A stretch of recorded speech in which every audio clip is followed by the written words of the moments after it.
Well, of course, parang ang buod ng kanyang aligasyon ay tayo ay proponent noong mga nasirang flood control projects sa Oriental Mindoro, particular sa Bayan ng Nauhan. Tayo ang proponent, tayo ang nag-fund, ano?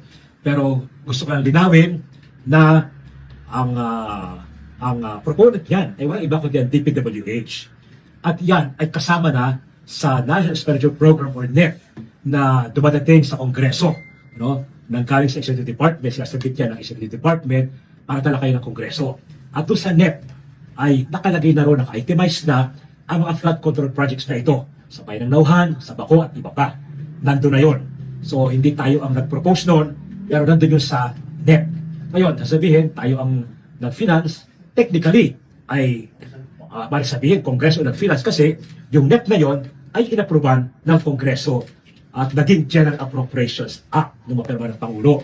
Kaya parang Congress ang nag-finance niyan, pero ang reality, ang actual practice na nangyayari ay ang listing, identification, and prioritization of flood control projects ay nagagaling sa DPWH. At naka-specify na yon dun sa NEP na dumadating sa Kongreso.